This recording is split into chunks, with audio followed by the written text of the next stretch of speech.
Hello everyone, welcome back to the channel. Let's talk together with Ajmal. Today we are going to continue the same chapter, chapter 5, from traders to rulers. So today we are going to discuss the British expansion and the policy of non-intervention from 1785 to 1798. Also we will discuss about the Punjab and the reasons for the success of the British. Those points we will discuss in this video. So first we will go through the policy of non-intervention.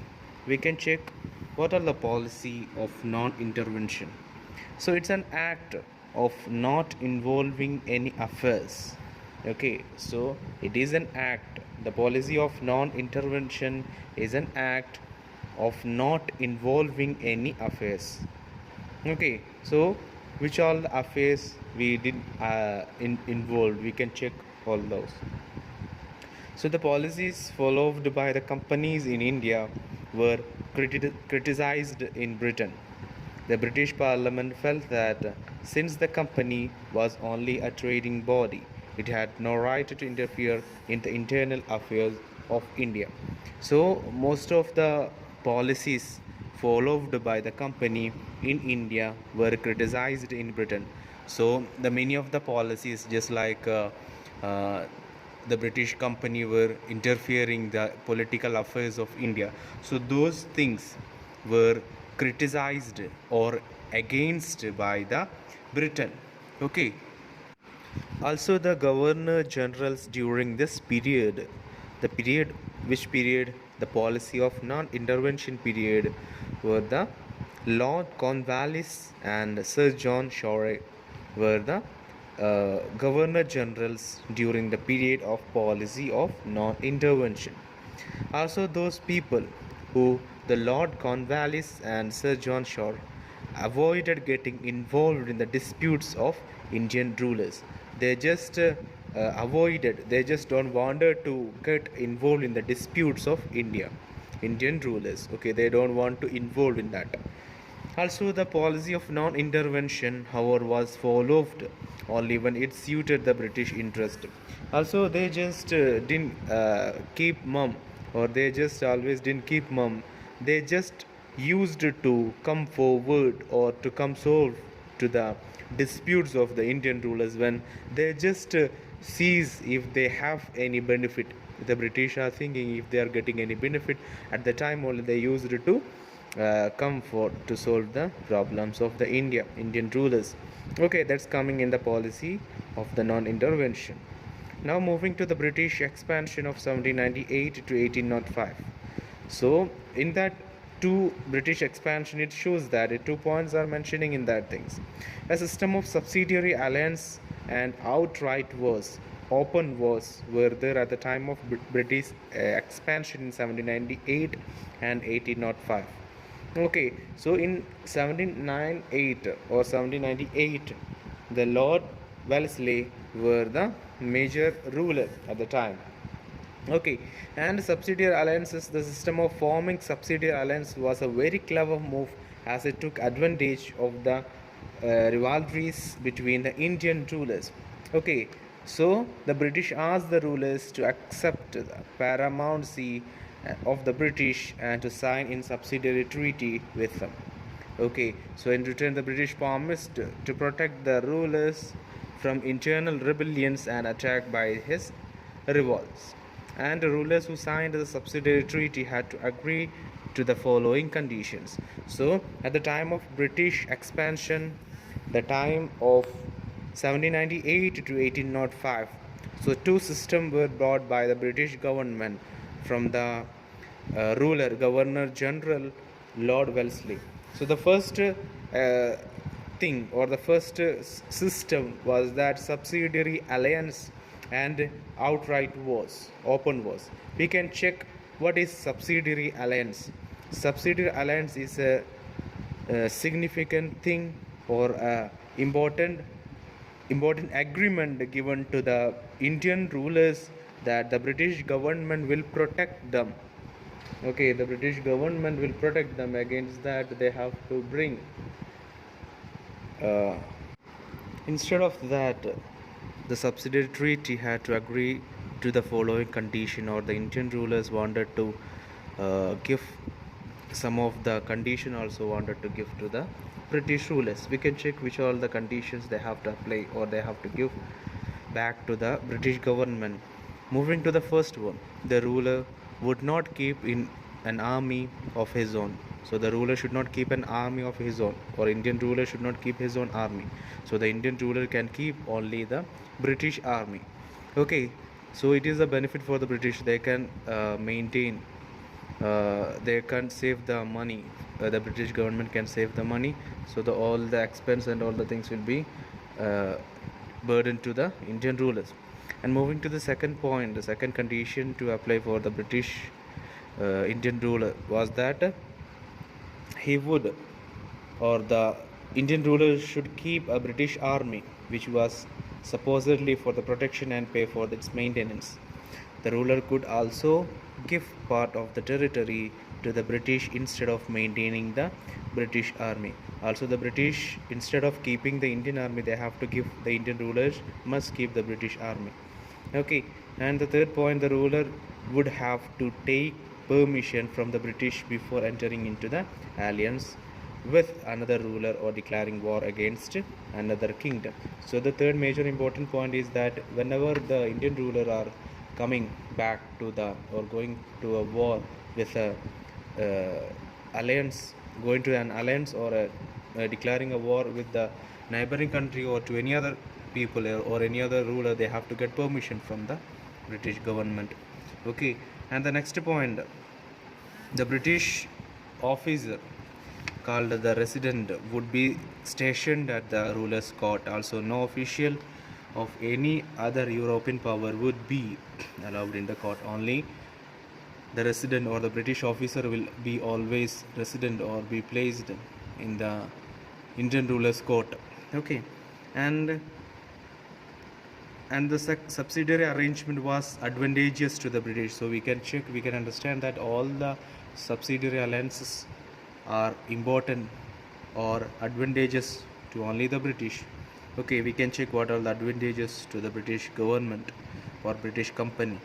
They could maintain a large army without having to bear the cost of it. So we have discussed the first point, that the Indian rulers should not keep an army, and instead of that they have to keep the British army. So it's a benefit to the British government. What? So they can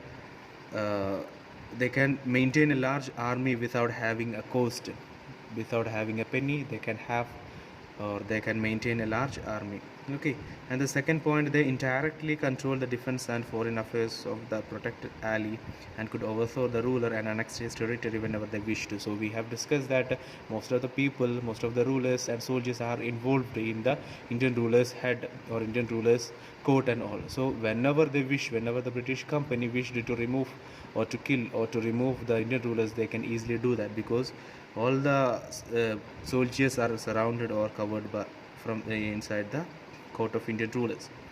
And the third point, the resident could interfere in the internal affairs of the kingdom to further the interest of the company. So the resident or the British resident can interfere the internal affairs of the Indian rulers.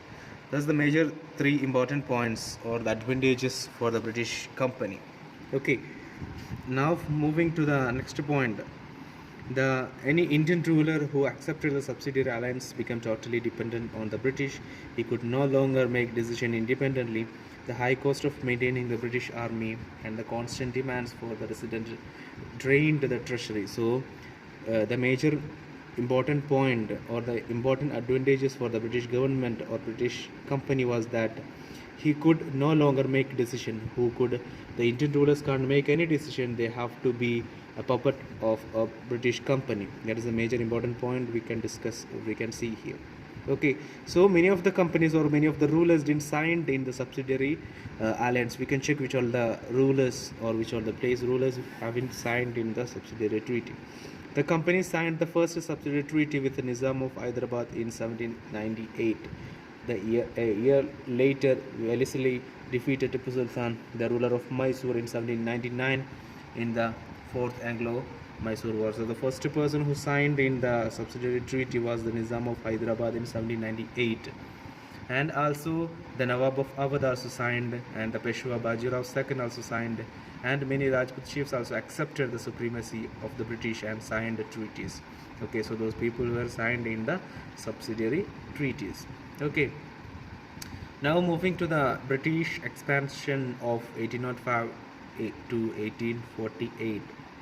So we can check that while giving or bringing a new system of a new name, just like a subsidiary alliance, those their wish was that to expand the kingdom, expand their territory. Okay, that was the wish or the plan of the British government.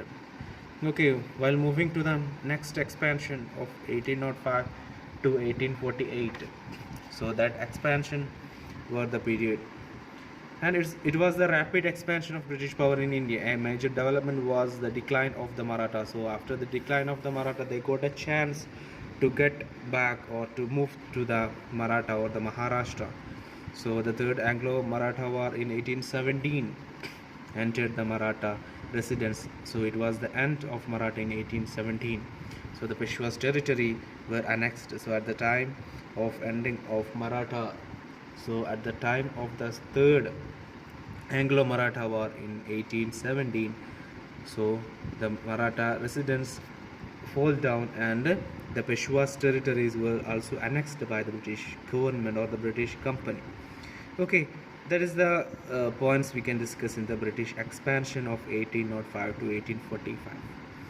While moving to the Punjab also the British government wished to expand their territory, but they haven't got a chance to expand their territory because there was the ruler named Maharaja Ranjit Singh, who was a great ruler having the military power just like the British army only. So they can't do anything, they can't move a fight, they can't start up a fight with the Maharaja Ranjit Singh. They just waited, the British government waited for a time to defeat them and to capture the Punjab. So they got a chance after the death of Maharaja Ranjit Singh.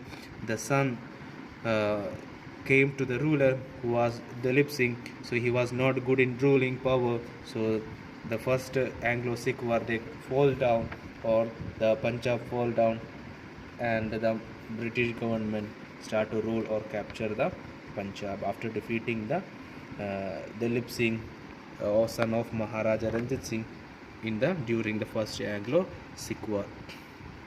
Okay, so in the British expansion of 1848 to 1856, so that was a great expansion of British. So the Lord Dalhousie began the final stage of annexation. He devised a policy called the Doctrine of Lapse.